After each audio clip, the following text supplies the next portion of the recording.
शहर, गांव या टाउन बहुत सारे लोगों का, इमारतों का, सड़कों का और व्हीकल का समूह होता है। आज पूरी दुनिया में सभी देशों को मिलाकर करीब 4 मिलियन से ज्यादा शहर और टाउन है, जिनमें यूएसए में करीब 19,500 शहर है और हमारे देश भारत में करीब 4,000 से ज्यादा शहर है। आमतौर पर दुनिया के लगभग सारे अर्बन शहर अप्स या डाउन कुछ हद तक एक जैसे ही होते हैं, मतलब उनकी लाइफस्टाइल एक जैसी होती है। लेकिन कुछ शहर दुनिया में यूनिक है। ये कुछ रेयर ऑफ द रेयर शहर अपनी स्पेशल क्वालिटीज के लिए संपूर्ण दुनिया में जाने जाते हैं। तो दोस्तों, इस वीडियो में आपको हम कुछ ऐसे शहरों के बारे में बताने जा रहे हैं जिनकी स्पेशल क्वालिटीज को जानकर आप भी हैरान रह जाएंगे। एक शहर जो पूरा का पूरा अंडरग्राउंड जमीन में बसा है, ऊपर कुछ भी नहीं है। एक शहर तो ऐसा है जिसमें कारें ही नहीं है, और एक शहर तो ऐसा है जहाँ पर ना तो कोई धर्म है, ना ही कोई जाति और ना ही कोई कानून या लॉ है। यहाँ ना तो कोई पैसे चलते हैं और ना ही कोई पॉलिटिक्स। एक ऐसा भी शहर जो सिर्फ एक ही बिल्डिंग में रहता है, और एक ऐसा भी शहर जो एक ही शहर में पूरे यूरोप को समाये हुए है। अगर आप ऑलरेडी हमारे सदस्य हैं, तो मेक श्योर आपने बेल आइकन बजाया है ताकि हमारी आने वाली सभी वीडियोस आपको मिलती रहे। तो चले जानते हैं सबसे पहले the strand city, Cooper paddy, Australia. दोस्तों, ऑस्ट्रेलिया का ये टाउन कूबर पैडी बहुत ही दिलचस्प और बहुत ही अलग है। ये टाउन पूरा जमीन के ऊपर नहीं, लेकिन जमीन के भीतर भूगर्भ में बसा है। इस गांव को ऊपर से देखने पर आपको कुछ गांव जैसा लगेगा ही नहीं, आपको सिर्फ मिट्टी के टीले नजर आएंगे। लेकिन यहाँ पर भूगर्भ में जमीन के नीचे जब आप जाओगे तो आपको आलीशान महलों जैसे घर मिलेंगे। जमीन के नीचे आपको इस गांव में छोटा सा सिनेमा घर, स्टोर्स, बियर बार, मॉल और सब कुछ मिल जाएगा। इतना ही नहीं, यहाँ भूमि के अंदर आपको hotels, pub, casinos, game centre और अनेक म्यूजियम भी मिलेंगे। भूगर्भ में इस गांव के पूरे इंफ्रास्ट्रक्चर को इस शैली से बनाया गया है कि आप इसे देखकर दंग रह जाएंगे। इन अंडरग्राउंड घरों में ना तो गर्मियों में कोई एयर कंडीशन की जरूरत होती है और ना ही सर्दियों में कोई हीटर की, और इन सभी मकानों का प्रवेश द्वार, उसके भीतर जाने का रास्ता ग्राउंड लेवल पर ही बनाया गया है। इस जगह का इतिहास ये है कि यहाँ पर ओपेल की खदानें थी, और इस खदानों के खाली हो जाने के बाद लोगों ने यहाँ पर घर बनाने शुरू कर दिए, और धीरे धीरे समय के जाते ये खदानें घर, रेस्टोरेंट्स, होटल, सिनेमा घर, म्यूजियम और पूरे के पूरे एक शहर में तब्दील हो गई। फ्रेंड्स, यहाँ पर बहुत सारे पर्यटक भी आते हैं, बहुत सारी हॉलीवुड की फिल्में भी यहाँ पर उतरी है, और यहाँ पर बहुत सारी अंडरग्राउंड लग्जरियस होटलें भी है। Number 2, city without cars. दोस्तों, स्पेन में एक शहर है पोंटेवेद्रा। इस शहर की खास बात यह है कि यह पूरा का पूरा शहर ऑलमोस्ट कार फ्री है। ये शहर छोटा है और इस शहर के लोग पैदल चलकर या साइकिल पे सफर करना पसंद करते हैं। इस शहर में बहुत ही गिनी चुनी कारें हैं, और वो भी आमतौर पर खासकर पड़ी रहती है। आप गूगल इमेज पे भी जब इस शहर की तस्वीरों को ढूंढेंगे तो वहाँ पर भी आपको अधिकतर लोग पैदल चलते ही दिखाई देंगे। कार्स लगभग आपको दिखाई ही नहीं देगी, और इस कारण आज पोंटेवेद्रा कारलेस और पैदल चलने वालों का शहर बन चुका है। और ये करिश्मा कर दिखाया है इस शहर के मेयर ने। आज से करीब 21-22 साल पहले इस शहर की पॉपुलेशन करीब 8 लाख हुआ करती थी, और आप मानोगे नहीं, लेकिन इतनी ही कारें यानी कि 8-9 लाख कारें इस शहर में थी। और इस शहर का ट्रैफिक से बहुत ही बुरा हाल था, जिसके चलते यहाँ के मेयर और यहाँ की गवर्नमेंट ने पोंटेवेद्रा को कार फ्री बनाने की योजना बनाई। और दोस्तों, इतने साल बाद आज ये शहर कार फ्री तो हो ही चुका है, लेकिन ऑलमोस्ट पॉल्यूशन फ्री भी हो चुका है। इस शहर के चौराहों पर कई सारे मैप्स भी बनाए गए हैं जो आपको इस शहर की गलियों की जानकारी देते हैं, और आपको ये भी बताते हैं कि एक जगह से दूसरी जगह पर पैदल जाने के लिए आपको कितना समय लगेगा, साइकिल पर जाने पर कितना समय लगेगा, और कोई पब्लिक ट्रांसपोर्ट यानी कि ट्राम को यूज करने पर कितना समय लगेगा। अब मानो कि जो लोग इस शहर में यूरोपियन टूरिस्ट या पोर्टुगल से या अमेरिकन टूरिस्ट या इंडिया से जब भी लोग यहाँ पर विजिट करने के लिए आते हैं, तो इस शहर से बाहर उनके लिए उनकी गाड़ियों को पार्क करने की अलग ही व्यवस्था बनाई गई है। और इस शहर के अंदर कुछ मालवाहक या कुछ ट्रांसपोर्ट के व्हीकल या पब्लिक ट्रांसपोर्ट ही आ सकता है। दोस्तों, शुरुआत में इस शहर के लोकल व्यापारियों ने सरकार के इस फैसले का विरोध किया था, लेकिन बाद में जब इस शहर के टूरिस्ट बढ़ने लगे और वैसे भी लोग पैदल चलकर और साइकिल पर सामान खरीदने आते जाते रहते, बाजारों में पैदल चलने वालों की भीड़ जमा होने लगी और बिक्री दिन ब दिन बढ़ती गई। इसलिए स्थानिक व्यापारियों को भी इस अनोखे शहर का फायदा हुआ है। और फ्रेंड्स, इस शहर पोंते वेद्रा ने हमें ये दिखा दिया है कि बिना कारों के, बिना कोई पॉल्यूशन के भी शहर कितना खुशहाली से चल सकता है। और वहाँ के लोकल लोगों का, स्थानिकों का ये कहना है कि आज ये शहर रहने के लिए पहले से 100 गुना ज्यादा बेहतर बन चुका है और इसलिए यहाँ पे दुकानें और घरों के दाम भी बहुत बढ़ गए हैं। द नेक्स्ट इज नंबर 3 और ये शहर हमारे अपने देश भारत से है, ऑरोविल, तमिलनाडु, इंडिया। दोस्तों, आप एक ऐसे शहर की कल्पना करिए जहाँ पर कोई रिलीजन नहीं है, कोई रेसिज्म नहीं है और तो और कोई लॉ भी नहीं है। इस शहर में सभी लोगों को इक्वली ट्रीट किया जाता हो और सभी लोग ऑलमोस्ट सेम सैलरी पाते हो। ना कोई अमीर और गरीब के बीच की खाई हो और ना कोई आपको जज करने वाला हो। जी दोस्तों, मानो ऐसा कोई शहर हो तो क्या कहेंगे आप? कहेंगे ना कि लाइफ तो इसे कहते हैं। तो फ्रेंड्स, ऐसी ही लाइफ को मजेदार और इंडिपेंडेंस बनाने वाली एक जगह है दुनिया में और कहीं नहीं, हमारे देश भारत में ही है, जिसे कहा जाता है ऑरोविल। यहाँ पर एक ऐसी कम्युनिटी बनाई गई है जहाँ पर लोग मेडिटेट करते हैं। फिर से कहता हूँ, कोई रिलीजन यहाँ पे नहीं है, बस यहाँ पर स्पिरिचुअलिटी है, अध्यात्म है। यहाँ पर लोग कम्युनिटी के लिए यानी कि शहर के लिए काम करते हैं, लेकिन वही काम करते हैं जो उन्हें सबसे ज्यादा पसंद हो। ये एक कैशलेस सोसाइटी है और यहाँ पर 0 क्राइम रेट है और इस जगह को वहाँ के लोग ह्यूमन एक्सपेरिमेंट कहते हैं। हालांकि इस शहर ऑरोविल की स्थापना साल 1968 में की गई थी, लेकिन पिछले कुछ सालों से ये शहर दुनिया में फेमस बन गया है। यहाँ पर लोग रुपए, पैसे और राजनीति को छुए बिना भी अपना जीवन आराम से गुजारते हैं। ये शहर चेन्नई से करीब 150 किलोमीटर दूर है। माँ नाम से प्रसिद्ध मीरा अल्फाजा ने 28 फरवरी 1968 को इस शहर को श्री अरविंदो सोसाइटी प्रोजेक्ट के तहत स्थापित किया था। इस शहर की स्थापना करने वाली माँ मीरा अल्फाजा का मानना था कि ये शहर भारत में बदलाव की हवा लाएगा। उनका विचार ऐसा था कि ये शहर ऐसा होगा जहाँ पर दुनिया के किसी भी हिस्से से लोग आकर रह सकते हैं और सभी मोरालिटी के साथ, बिना कोई रिलीजन, आध्यात्मिकता से जुड़कर सुखी से जीवन जी सकते हैं। और इस शहर की और एक यूनिक बात ये भी है कि यहाँ पर सब इक्वल है। यहाँ पर कोई भी इंसान किसी भी प्रॉपर्टी का मालिकाना हक नहीं रखता है। शहर की सभी बिल्डिंगें शहर की असेंबली के अंदर आती है।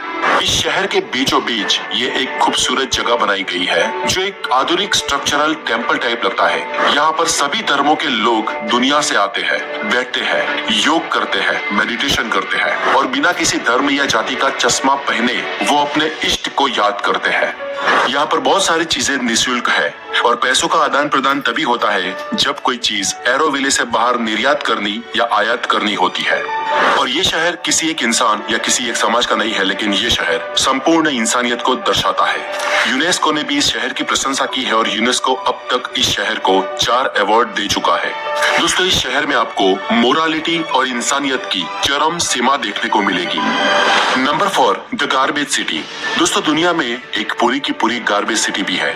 इस गार्बेज सिटी का असली नाम तो मंसियत नासर है, लेकिन इस शहर को गार्बेज सिटी के नाम से भी जाना जाता है। ये शहर इजिप्ट में स्थित है जो कैपिटल कायरो के पास है और यहाँ से पूरे इजिप्ट से नहीं लेकिन कई सारी और जगहों से भी गार्बेज रिसाइकलिंग करने के लिए लाया जाता है।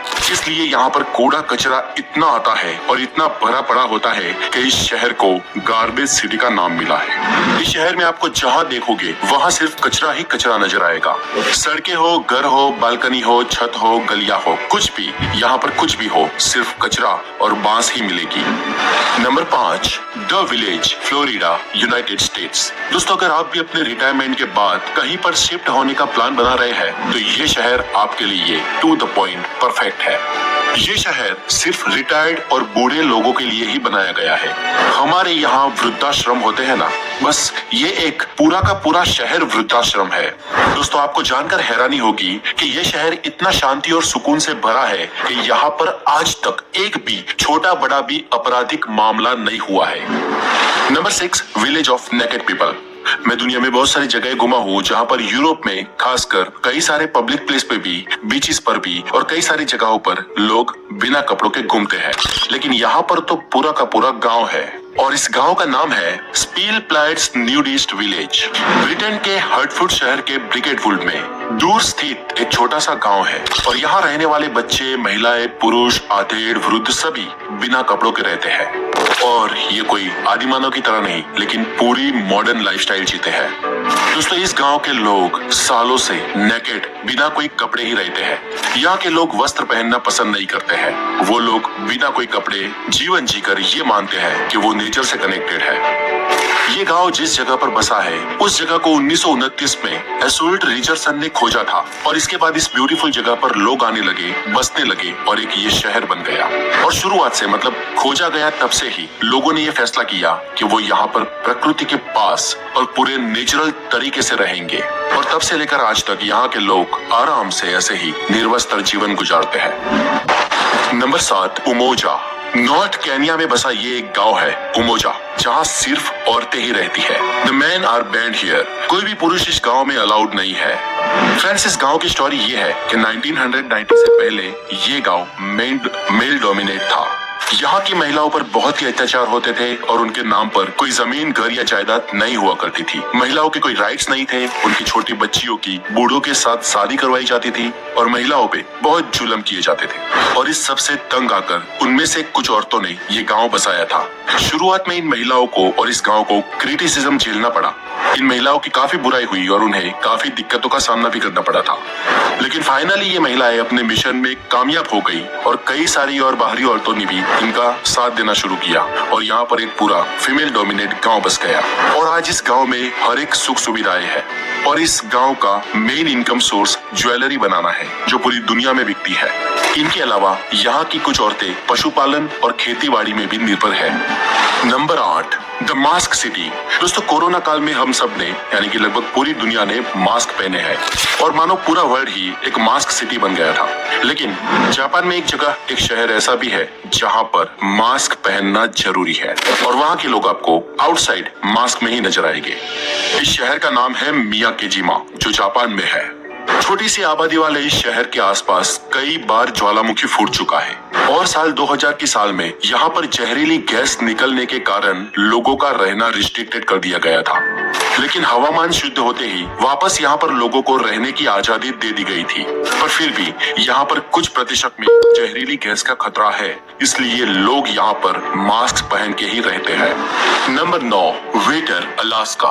दोस्तों नॉर्थ अमेरिका के एक बहुत बड़े स्टेट अलास्का का ये छोटा सा कस्बा है और ये गांव सिर्फ एक 1 लाइन टनल से जुड़ा है। यानी कि यहाँ पर पहुंचने का और यहाँ से वापस जाने का सिर्फ एक ही रास्ता है और वो ये टनल। और यहाँ की पॉपुलेशन आज करीब 250 के आसपास है। लेकिन फ्रेंड्स इस कस्बे में, इस छोटे से टाउन में रहने वाले लोगों की खास बात ये है कि इस गाँव में रहने वाले सभी लोग सिर्फ एक ही बिल्डिंग में रहते हैं और इस बिल्डिंग का नाम है बैगेज टावर। दोस्तों सन 1974 में कोल्ड वॉर के दौरान अमेरिकन सैनिकों ने इस बिल्डिंग को खड़ा किया था और कोल्ड वॉर खत्म होने के बाद ही इसमें स्थानिक लोग बसाए जाने लगे और आज यहाँ पर इस बिल्डिंग में एक पूरा का पूरा कस्बा रहता है। और इस बड़ी इमारत में सिर्फ लोग ही नहीं रहते लेकिन उनकी जरूरतों के हिसाब से सभी व्यवस्थाएं की गई है। जब सर्दियों में अलास्का में ठंड बहुत ही बढ़ जाती है तब यहाँ के स्थानिकों के लिए आसपास के इलाकों में भी जाना बहुत मुश्किल हो जाता है। इसलिए इस एक ही बिल्डिंग में सभी जीवन जरूरी चीजें अवेलेबल करवाई गई है। वैसे तो एक जगह एक बिल्डिंग है लेकिन इस एक बिल्डिंग में पूरे के पूरे एक गांव को बसाना सचमुच एक अनोखी बात है। नंबर 10, केव ड्वेलर। क्या दोस्तों आप ये मानेंगे कि आज भी करोड़ों लोग गुफाओं में बसते हैं? जी हाँ दोस्तों ये सच है। चाइना में एक ऐसी जगह है जहाँ पर आज भी करोड़ों लोग गुफाओं में बसते हैं। जगह का नाम है केव ड्वेलर्स। यहाँ के लोग सालों से इन गुफाओं में बसते आए हैं और इन गुफाओं में भी वहाँ जो कुछ पैसे वाले लोग हैं वो उन केव्स में भी शानो शौकत से जीते हैं। वहाँ पर भी एसी, टीवी, रेफ्रिजरेटर, फ्रिज इन सब की सुविधाएं हैं। हाँ कुछ ऐसे लोग भी हैं जो गरीब है जो इन सुविधाओं का लाभ नहीं ले पाते और इन्हें देख के ये लगता है कि वो बहुत ही गुफाओं में बदहाली में जी रहे हैं। लेकिन इन सब में कॉमन बात यह है कि यहाँ पर रह रहे लोग कंक्रीट के बने घरों में नहीं लेकिन प्राकृतिक गुफाओं में रहते हैं। यहाँ पर आज कई सारी गुफाएं ऐसी भी हैं जिन्हें रिजॉर्ट और होटल्स में कन्वर्ट कर दिया गया है। Number 11, Thames town, China. दोस्तों हम सब ये जानते हैं कि चीन पूरी दुनिया में किसी भी चीज की कॉपी करने के लिए नंबर 1 है। इस मामले में चाइना नकलखोर है। बहुत सारी ब्रांड्स, शूज, वॉच, मोबाइल और गाड़ियों की तो नकल वो करता ही है लेकिन चीन यहाँ तक नहीं रुकता। वो तो पूरे के पूरे गांव और शहरों की भी नकल कर लेता है। और ऐसा ही एक छोटा सा शहर बसा है चाइना में जिसे कहते हैं थेम्स टाउन। ये इंग्लैंड के शहरों की और हूबहू लंदन की डिट्टो कॉपी कैट सिटी है। यहाँ की गलियां, घर, पार्क सब कुछ इंग्लैंड के आर्किटेक्चर की नकल है और इस गांव का नाम थेम्स टाउन भी इंग्लैंड की थेम्स नदी के ऊपर से रखा गया है। और फ्रेंड्स, चाइना में ये एक लौता शहर नहीं है जो कॉपीड है। चाइना में यूरोप के और एक शहर पेरिस की भी डिट्टो कॉपी सिटी